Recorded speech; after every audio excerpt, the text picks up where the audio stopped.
संख्यामेतच्छ्रुतं पंचपदं नमामि। अर्हन्त भास्यर्थं गणहर देवेऽहं गन्त्यं सपं प्रणमामि भक्तियुक्तो सुदनानमो वयं शिरसा। इच्छामि बन्ति श्रुतभक्तिकौ सगुकौ तस्सालोच्यम् अङ्गोऽङ्गपैनपौनपर्यम्य सुत्त प्रणमामि योगपुवगचूल्या चैव सुत्तथैथविधम्मकायं नित्यकालम् अंचेमि पूजेमि वन्दामि नमस्सामि दुःखोखोकं मखो बोहिलाओ सुगैगमनं समाहि मरणं जिनगुण संपत्ति हो मच्छम। नमो अरिहंताणं नमो सिद्धाणं नमो आयर्याणं नमो वज्रायाणं नमो लोये सपसाहूणम्। श्रुतिजलधिपारिगेभ्यः स्वपन्मतविभावना पटुमतिभ्यः सुचरितपोनिधिभ्यो नमो गुरुभ्यो गुणगुरुभ्यः।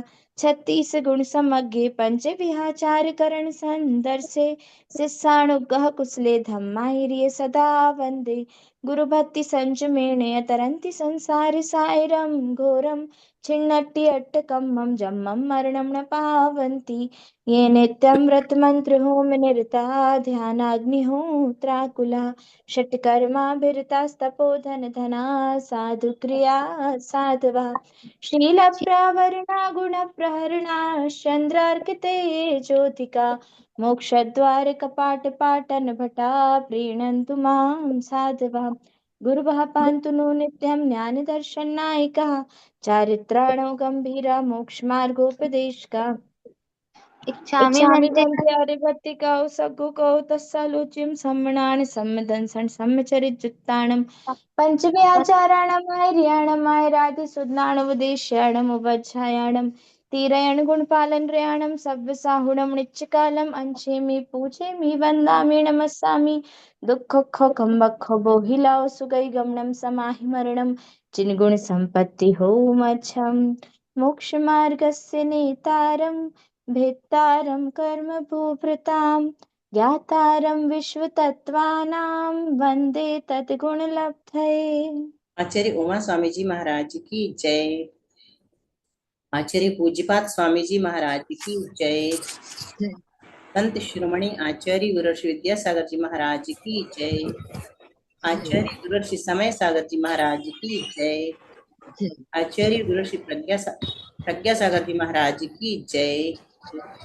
दशांग कमनौ करोड़मणि महाराज की जय। दशांग जिनवाणी माता की जय। संपूर्ण आर्या माता जी की जय। गुरुमती दृढ़मती आदि सभी बड़ी माता जी की जय। आरिका से 105 चिंतनमती माता जी की जय। दरवाजे लगा देना।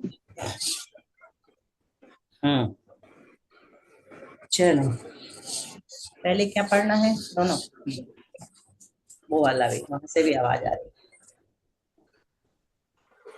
कठिन वाला पहले कि सरल वाला पहले बताओ। कठिन वाला। कठिन वाला। कठिन वाला। सरल वाला बात है। हाँ जी जी दीदी।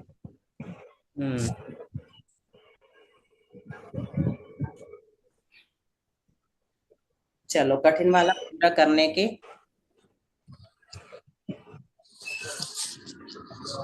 हैं अपन लोग, है ना। ठीक है, तो हम लोग पढ़ रहे हैं आचार्य पूज्यपाद स्वामी जी विरचित सिद्धि। उसकी टीका, पहली टीका आचार्य अकलंक देव ने की है। उसका नाम है राजवार्तिक। राजवार्तिक में आचार्य पूज्यपाद जी के सूत्र की व्याख्या आचार्य अकलंक देव ने किस तरह से की है, या उसे और सरल बनाया है, यह विचार कर आज हम राजवार्तिक खोल करके थोड़ा सा देखेंगे, है ना। इसमें भाव परिवर्तन के बारे में क्या कहा है, ठीक है। तो सब लोग पहले ध्यान से सुनेंगे ना। सावधानतया शृण्वन्तु, सर्वे श्रोतारः सावधानतया शृण्वन्तु। Questions for some time. अभी कुछ देर के लिए कोई भी प्रश्न नहीं होगा, सब शांति से सुने। कहें तो हम सबको म्यूट कर दें, नहीं तो सब लोग शांति रखें, ठीक है। पंचेंद्रिय संगी पर्याप्तक मिथ्या दृष्टि कोई एक जीव, है ना, इतना सबको पता है। वो क्या करता है, ज्ञानावरणादि प्रकृति की सबसे जघन्य अपने योग्य अंतः कोड़ा कोड़ी प्रमाण स्थिति को प्राप्त होता है। ज्ञानावरणादि कहा है, इससे हम क्या लेंगे, आठों कर्म और आठों कर्मों की 148 उत्तर प्रकृतियां, सबको कवर करना है, उसको अपने परिस्पंदन के माध्यम से, यानी मन वचन काय के निमित्त से आत्मा के प्रदेशों में जो परिस्पंदन होता है उसे कहते हैं योग। और उस योग के जो असंख्यात श्रेणी के असंख्यात विभाग प्रमाण, जो असंख्यात है, इतने बड़े असंख्यात प्रमाण जो भेद होते हैं उसको कहते हैं योग स्थान। ठीक है, इसी प्रकार हमने सभी स्थान पढ़े। अगर हम प्रकृति अकेले कहेंगे तो काम चल जाएगा, लेकिन भाव परिवर्तन प्रकृति अकेले नहीं पढ़ रहे, हम क्या पढ़ रहे हैं, प्रकृति के स्थान पढ़ रहे हैं। स्थान हमें पार करना है, एक एक स्थान करके सारे स्थान पूरे करना है। ठीक है, तो प्रकृति स्थान देखे, फिर उसके बाद कषाय स्थान या कषाय परिणाम कह देते तो काम चल जाता। क्यों? क्योंकि इससे प्रकृति बंद हो जाता है, प्रदेश बंद हो जाता है ना। 4 प्रकार के बनते हैं, प्रकृति, प्रदेश, स्थिति और अनुभाग। तो प्रकृति और प्रदेश बंद योग से होते हैं और स्थिति और अनुभाग बंद कषाय से होते हैं। तो कषाय स्थान कह, कषाय परिणाम कह देते अकेला तो चल जाता, कषाय रूप परिणाम।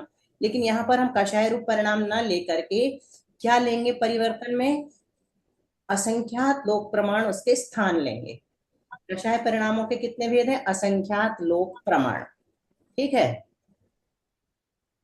प्रज्ञा, यू आर अलाउड हाँ हूँ, ठीक है, और यू आर अलाउड टू हाँ हूँ, बिकॉज इफ नोबडी हाँ हूँ करता है तो फिर समझ में नहीं आएगा कि समझ में आ रहा है।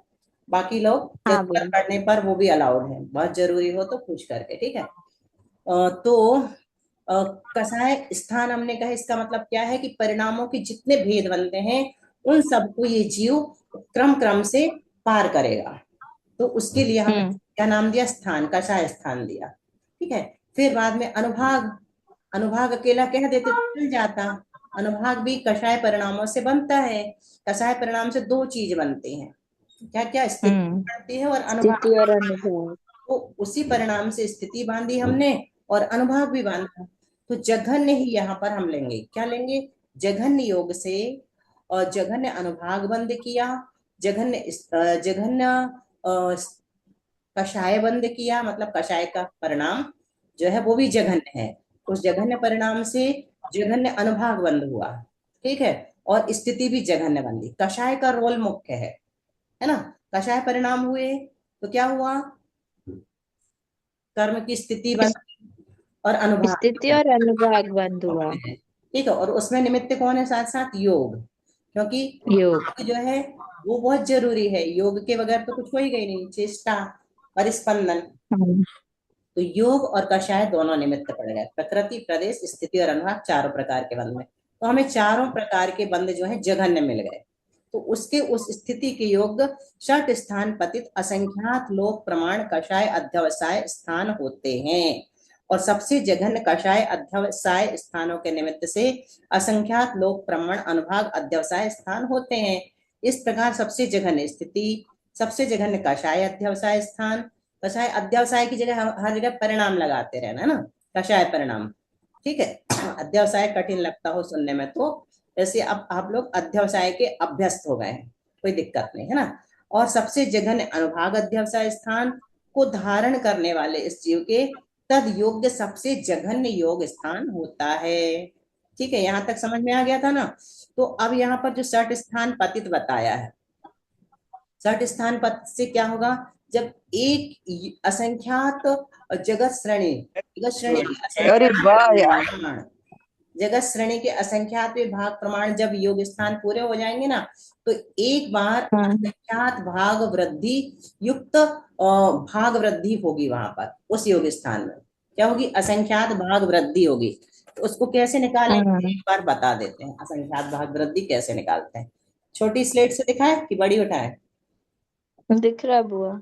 जैसे हमने माना 1000, हमारे जगत श्रेणी के असंख्यात विभाग प्रमाण को हमने 1000 मान लिया। ठीक है, तो 1000 योग स्थान उसने पूरे कर लिया एक एक करके, है ना, पूरे हो गए। तो उसमें उसमें अब असंख्यात भाग वृद्धि करना है हमें। तो असंख्यात को हमने मान लिया 10, तो 10 का हमने भाग दिया उसमें, तो बराबर क्या आया? तो 100 आया। तो इसमें 100, 1000 में 100, 100 जोड़ दो, तो कितना आया? 1000। 1100।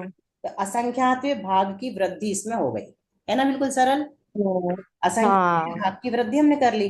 10 को हमने माना असंख्यात, असंख्यात का भाग दिया, 100 आया, तो 100 को जोड़ दिया, मतलब इसका असंख्यात का भाग 100 था, तो 100 की वृद्धि हो जाएगी, है ना। हम्म। हर जगह असंख्यात भाग वृद्धि। अनंत भाग वृद्धि करना है, तो अनंत मान लिया हमने 100 को, तो 100 का भाग दिया, तो 1010 आ गया, 10। 1010 आ गया। तो ये क्या क्या कहलाएगा? अनंत भाग वृद्धि कहलाएगी। भाग दो, जो लब्ध है उसको उसी में जोड़ दो, वो वृद्धि कहलाती है। अनंत भाग वृद्धि, असंख्यात भाग वृद्धि। संख्यात भाग वृद्धि करना है तो 5 का कर, 5 मान लो संख्यात को, 5 का दे दो, 200 जोड़ दो, तो 1200 हम्म। संख्यात भाग वृद्धि कहला जाएगी। ऐसी गुण वृद्धि करना है तो उसमें सीधा सीधा हो जाएगा, 1000 गुणित 100 बराबर 100,000 हाँ। और 1,00,000, सीधी गुण वृद्धि, उसमें जो अलग से नहीं जोड़ना पड़ेगा। फिर संख्यात गुण वृद्धि का, अनंत गुण वृद्धि में अपन 1000 गुणित 1000 कर देंगे, है ना। ठीक है। हाँ। 1000 गुणित 1000 कितना कहलाएगा? 10 लाख। 10,00,000 कहलाएगा। और हम्म। असंख्यात गुण वृद्धि में अपन ने क्या किया? 100 का गुणा कर दिया, तो 100,000 हाँ। आ गए, तो 1,00,000 आ गया। और संख्यात गुण वृद्धि में हमने 5 का गुणा कर दिया, 5,000 आ गए। 5,000। गुणा में सीधा होता है ना, सीधा गुणा करते जाओ, तो वृद्धि कहलाती, उतने भाग वृद्धि कहलाती है। हो गया ना? आप सठ स्थान पतित समझ में आ गया ना अच्छे से? ऐसे कहलाती सठ जी स्थान। दीदी। और हानि करना होगा तो उसमें से घटा दो 1000 में से। अनंत भाग हानि, असंख्यात भाग हानि, संख्यात भाग हानि, असंख्यात गुण हानि, अनंत गुण संख्या। हानि, असंख्यात गुण हानि, संख्यात गुण हानि। बस वैसे ही करके सीधे घटाते जाओ। असंख्यात का भाग दो और अनंत का भाग दो, जो आए 1000 में से घटा दो। असंख्यात का भाग दो, जो आए 1000 में से घटा दो, उतने भाग हानि कहलाएगी। आ गया ना समझ में अच्छे से? दीदी, दीदी 1000 को अपन ने क्या माना था दीदी? 1000 को अपन ने माना था श्रेणी का असंख्यात का भाग, योग स्थान। हम्म। ठीक है। हम्म। वो एक प्रकार का असंख्यात था, अभी समझाने के लिए। ठीक है। जी जी दीदी, प्रणाम दीदी। बहुत अच्छा पूछ लिया आपने, सबके लिए क्लियर हो गया। तो इस प्रकार सबसे जघन्य स्थिति, सबसे जघन्य कषाय अध्यवसाय स्थान और सबसे जघन्य अनुभाग अध्यवसाय स्थान को धारण करने वाले इस जीव के तद योग्य सबसे जघन्य योग स्थान होता है। ठीक है, यहां तक अपन ने समझ लिया था। तत्पश्चात स्थिति कषाय अध्यवसाय स्थान, स्थिति अलग चीज है, स्थिति स्थान पहले नंबर, ठीक है। दूसरा कषाय अध्यवसाय स्थान, और तीसरा अनुभाग अध्यवसाय स्थान, वही रहते हैं। ठीक है, कि बताएं खोल के? हाँ, आ रहा है थोड़ा थोड़ा समझ में कि खोल दें? खोल दो बुआ। खोल देती हूँ, चलो शेयर करते हैं। वो वाला मुझे चाहिए पड़ेगा, इन पेजेस में कुछ नहीं है, तो इसमें मिलेगा स्थिति स्थान। ठीक है, अब अच्छे से खोल देते, सही वाला चार्ट वाला।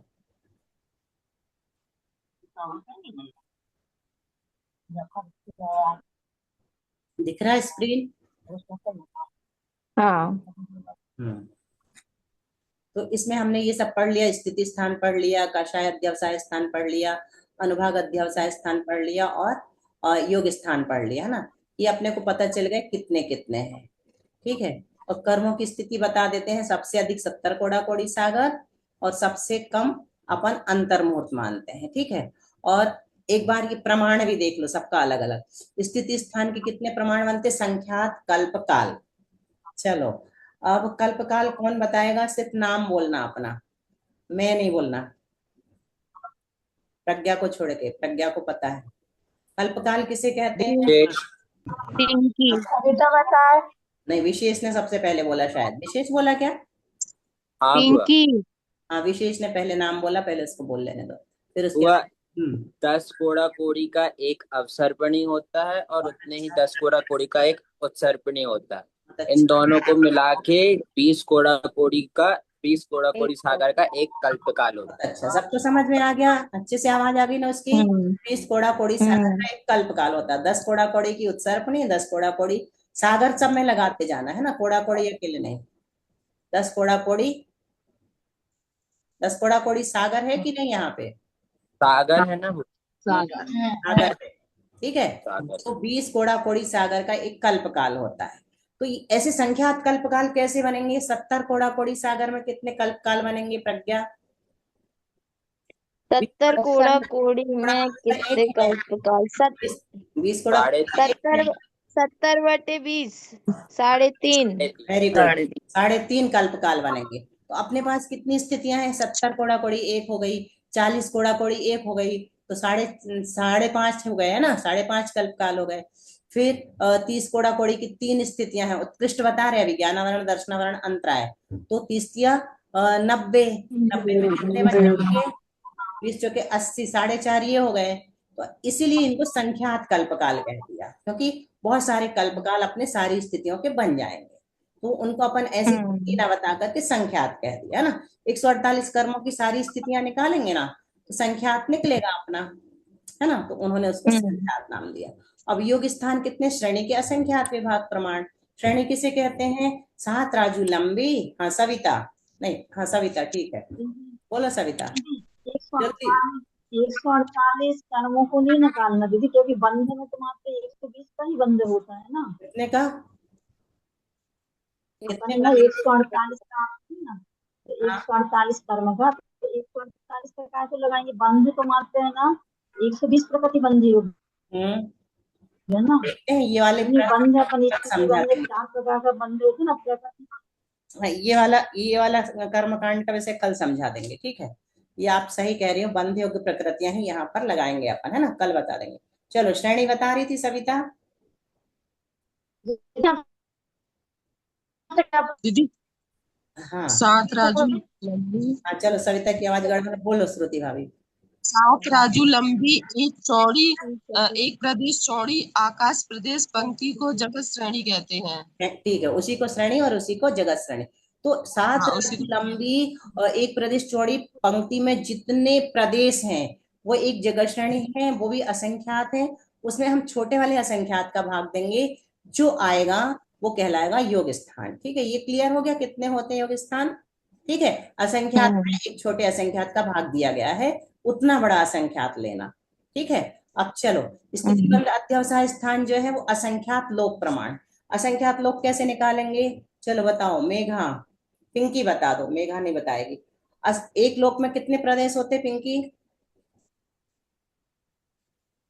चलो और ठीक है, असंख्यात भाग प्रदेश। असंख्यात भाग नहीं, असंख्यात दीदी, असंख्यात प्रदेश। हाँ, बस असंख्यात प्रदेश होते।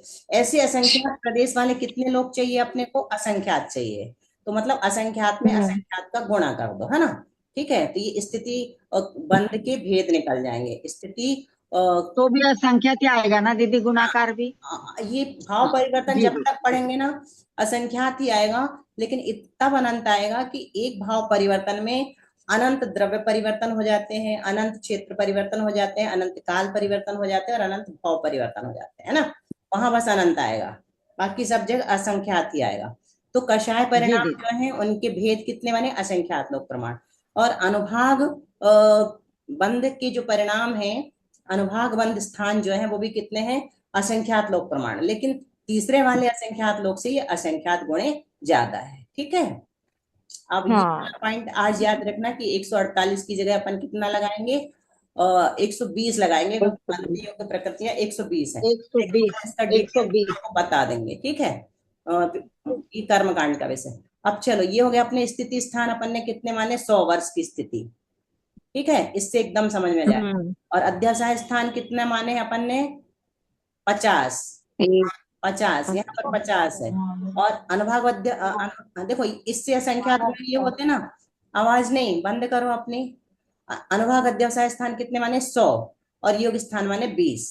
इस वाले चार्ट से आज तुम लोग का भाव परिवर्तन पूरा हो जाएगा। ठीक है, इनने एक क्यों लिखे हैं बुआ? आप 50 कह रही हो। जब चार्ट समझाएंगे ना तब एक बताएंगे। तो 100 अपन ने स्थिति स्थान कितने माने प्रज्ञा? 100 वर्ष। 100 वर्ष। और परिणाम स्थान कितने माने कषाय परिणाम के स्थान? 50। यहाँ लिखा नहीं है, 50। छप गया है, ठीक है, होगा कहीं। और अनुभाग के स्थान डबल होते हैं उससे, 50 गुणित 50। नहीं, 50 गुणित 50 नहीं करना, यहाँ उदाहरण में 100 ही 100।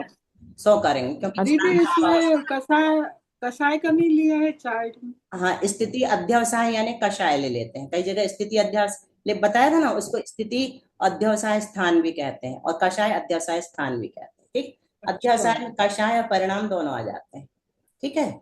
और अनुभाग अध्यवसाय स्थान भी वही ले लेना। अब चलो, अब हम क्या कर रहे हैं, सबसे पहले आत्मा के प्रदेशों में परिस्पंदन शुरू कर रहे हैं, ठीक है। तो ये जघन्य योग है, 1 नंबर जो डला है ना, ये जघन्य योग है, ठीक है, विशेष।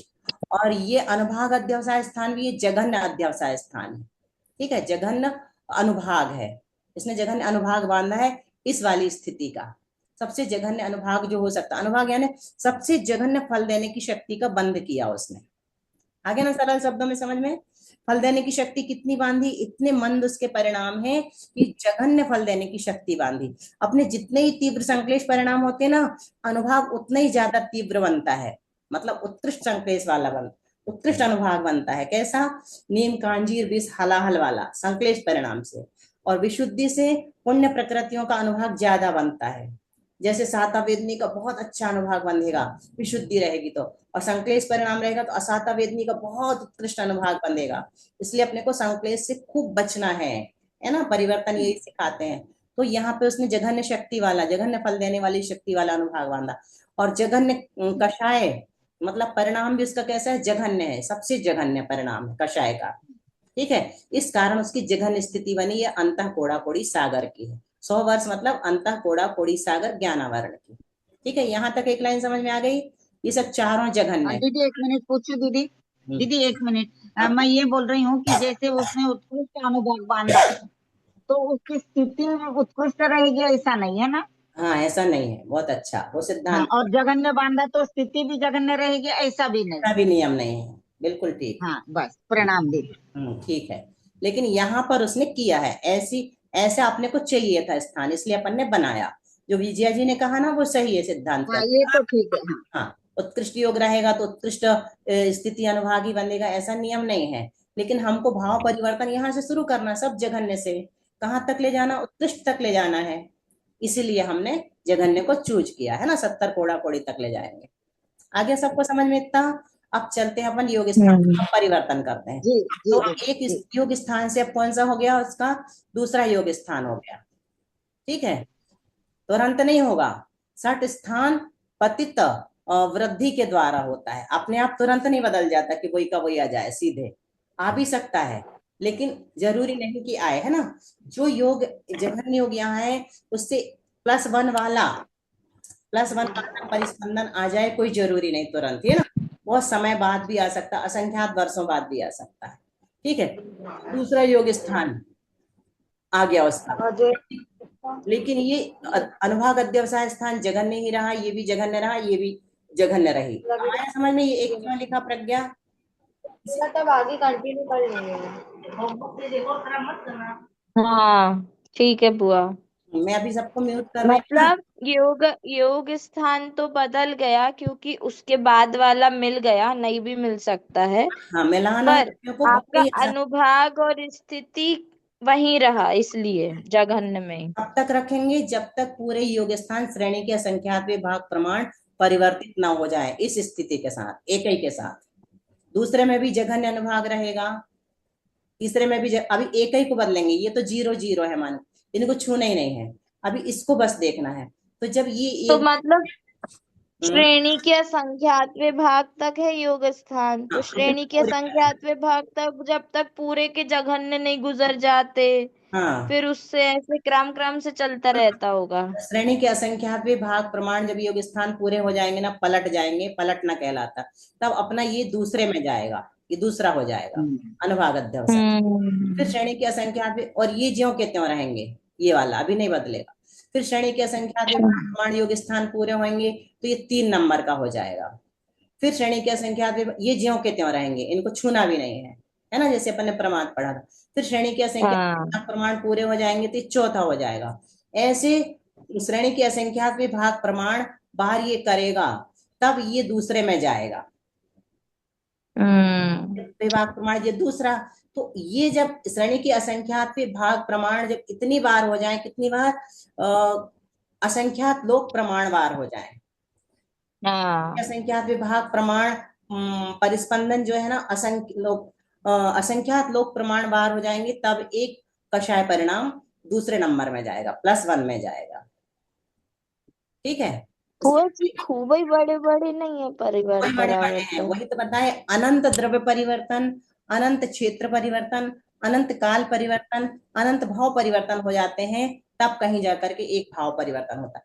तो जब ये श्रेणी के असंख्यात में भाग प्रमाण योग बदलते बदलते बदलते ये भी असंख्यात लोग प्रमाण हो जाएंगे, तब कहीं जाकर के ये दूसरे में आएगा।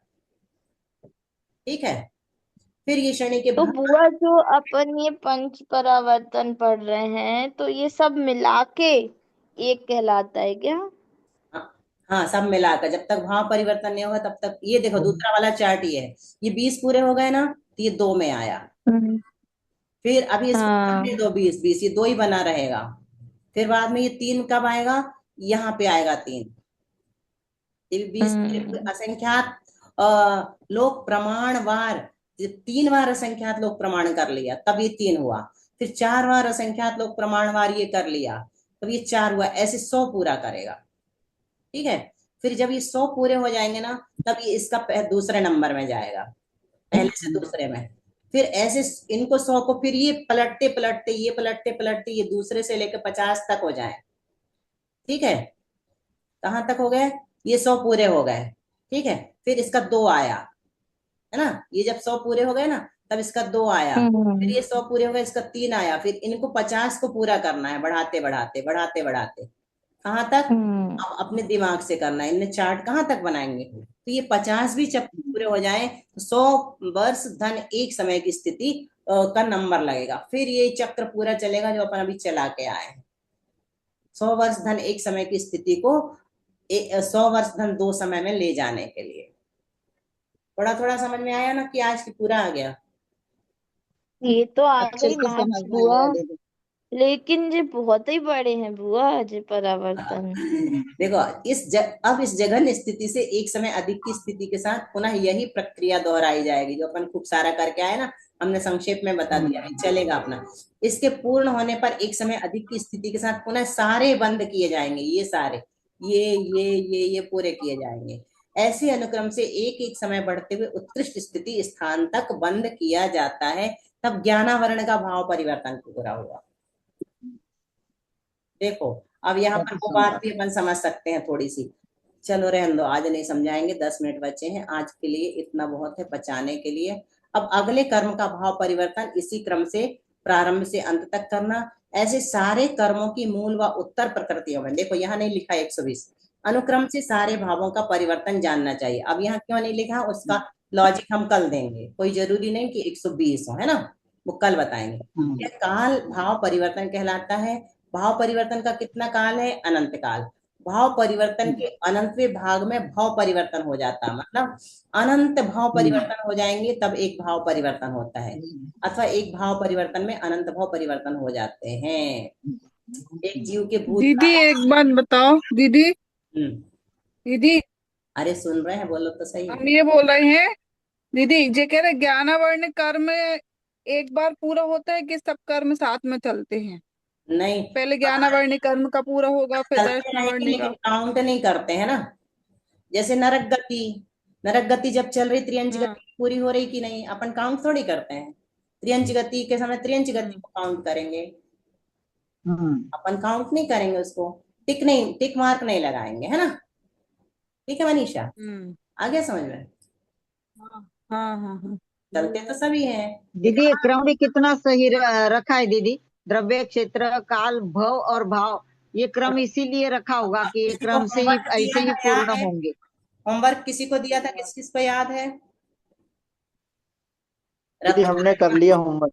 हाँ चलो आप सुना दो। आपको कौन सा नंबर दिया था? फर्स्ट वाला पहला श्लोक दिया था। अच्छा बोलो। नमः श्री वर्धमानाय निर्भूत कलिलात्मने सालोकानां त्रिलोकानां यद विद्या दर्पणायते। इसका अर्थ दीदी ये है कि निर्भूत कलिलात्मने यानी जिनकी आत्मा ने कर्म रूप कलंक को नष्ट कर दिया है। सालों का नाम त्रिलोका नाम यद विद्या दर्पणाय, मतलब सालों का नाम जिनकी केवल ज्ञान रूपी विद्या आलोक सहित तीनों लोगों को प्रकाशित करने के लिए दर्पण के समान है। उन अंतिम तीर्थंकर श्री वर्धमान स्वामी को मैं नमस्कार करता हूँ। बहुत अच्छा। लेकिन इसका शाब्दिक अर्थ अपन लगाएंगे तो ऐसे लगाएंगे, आपने शुरुआत सही की, निर्धूत कलिलात्मने, जिन्होंने अपनी आत्मा से संपूर्ण कर्म रूपी मल को धो डाला है ना। ठीक है। कलि यानी क्या? कलि यानी क्या होता है? कलंक, कर्म रूपी कलंक को धो डाला। जिनकी आत्मा ने कर्म रूपी कलंक को नष्ट कर दिया है। ठीक है। यद विद्या में चले जाना फिर सीधे, जिनका केवल ज्ञान सालोक का नाम त्रिलोक का नाम आलोक का सहित तीनों लोकों के विषय में दर्पणायते, मतलब दर्पण के समान आचरण करता है। उन तस्मय उन श्री वर्धमान स्वामी को मैं नमस्कार करता हूँ। नमः श्री वर्धमानाय, उन श्री वर्धमानाय नमः। आपका गलत नहीं है, बिल्कुल सही है, तैयारी सही किया आपने। ठीक है। चलो, अब कोई नहीं बता रहे तो अगला श्लोक चलते हैं। आप तो पग्ग मनुल हाँ कोई कुछ नहीं, हमने 4-5 मैं दीदी सविता बोल रही हूँ। होमवर्क दिया था, तुमने आवाज सुनी नहीं हमारी। हमारी आवाज मोबाइल में बिगड़ गई खराब आ रही, हम क्या करें। हाँ, इसलिए अब मत बोलो, तुम रहने दो, आवाज टाइम भी कम है, इसलिए पढ़ ले। बोल रहे हैं सत्य शास्त्र लक्षण। बोल के देखो, आधा मिनट देते हैं। आप तो पग मनुलंग मत मदस्तेष्ट विरोध कम तत्व प्रिय सर्वम शास्त्रम का पथ घट नाम। अर्थ बोलो। बोलो। जिनेंद्रियों के द्वारा कहा हुआ, यह मतलब जो आप तो पद्यम मतलब सत्य जो या जिनेंद्रियों के द्वारा कहा हुआ, अनुलंघ्यम खंडन रहित, जिसका कोई खंडन नहीं कर सकता, अदृष्ट विरोधकम प्रत्यक्ष अनुमान, किसी भी प्रमाण से विरोध नहीं आता, वह सच्चा शास्त्र होता है। और तत्वोपदेशकृत जो जीवादि तत्वों का उपदेश करने, उपदेश तत्व जीवादि आदि और सबका हितकारी सार्व मतलब सबका हितकारी मिथ्या मार्ग का पथ घटनम, मिथ्या मार्ग का खंडन करने वाला जो होता है वह सच्चा शास्त्र कहलाता है। चलो, बहुत अच्छा, सही है अर्थ तुम्हारा। अब बाकी का होमवर्क नहीं पूछते, आज से होमवर्क ग्रुप में मिलेगा, सब लोग अपना तैयार करके आना। ठीक है। जो होमवर्क देंगे वो तैयार करना। चलो, विशेष रिपीट करो। विषयाशावशाती तो निरारंभो परिग्रह ज्ञान ध्यान तपोरक तपस्वी सह प्रशस्यते।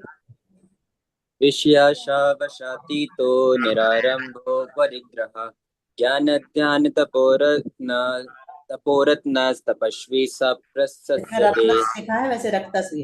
हिया पढ़ो और दिव्या उसके बाद। हाँ बुआ।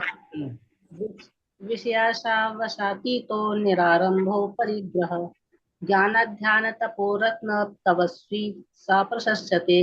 ये नहीं है क्या? हाँ बुआ बोल रही। हाँ बुआ। विषयाशावशाती तो निराभ्यो परिग्रह ज्ञान ध्यान तपोरत्न तपस्वी स प्रशस्यते। पढ़ने लगी थी क्या कि निरारंभो? तुमने गलत बोला, निरारंभो परिग्रह बोलो। निरारंभो परिग्रह। तो सच्चे साधु कौन होते हैं? मेघा बताएगी हमारे बाद अर्थ, और उसके बाद क्लास समाप्त हो जाएगी। विषयों की आशा से रहित, विषयों की आशाओं के वश से रहित, है ना।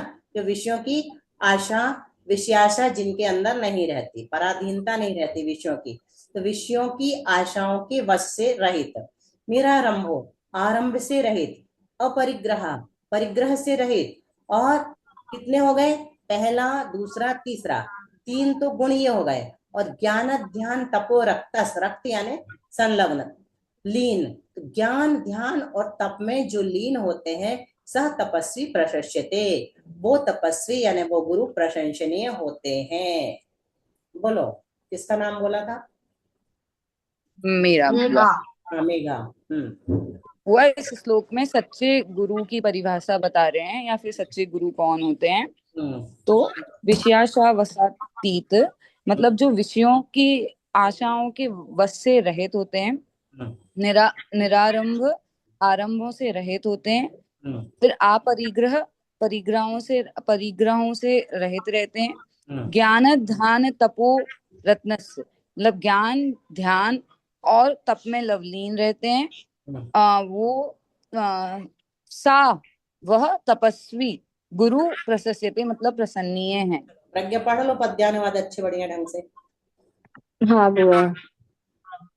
विषयों से अति दूर हुए हैं, कषाय गण को चूर किया। निरारंभ है पूर्ण रूप से, सकल संग को दूर किया। ज्ञान ध्यान मैं तप में रत हूँ, अपना जीवन बिता रहे। महातपस्वी कहलाते वे, हमें मनस्वी बता रहे। अच्छा, ये बताओ कल द्रव्य परिवर्तन कौन बताएगा? और क्षेत्र बताएगा? हम बता देंगे। हम नहीं, नाम मनीषा। हाँ, मनीषा, पारुल दो। और बिल्कुल संक्षेप में एक एक पैराग्राफ में 2 नाम। और द्रव्य क्षेत्र हो गया। काल परिवर्तन प्रज्ञा। और भाव परिवर्तन सविता। चलो, और 5वां भाव परिवर्तन बुआ। परिवर्तन हम बता देंगे। दीदी श्रुति भाभी ने हिम्मत की, चलो बहुत अच्छा। वैसे प्रज्ञा ने नहीं कहा, भाव परिवर्तन कल और बुआ बताएगी, ठीक है। चलो, द्वादशांग। अच्छा, जिनवाणी स्तुति नहीं हुई अभी तो। बोधि समाधि परिणाम शुद्धि, सात्मोपलब्धि शिव साख्य सिद्धि। चिंतामणिं चिंतित वस्तु दाने, त्वं वन्द्यमानस्य ममास्तु देवी। 9 बार नमोकार मंत्र।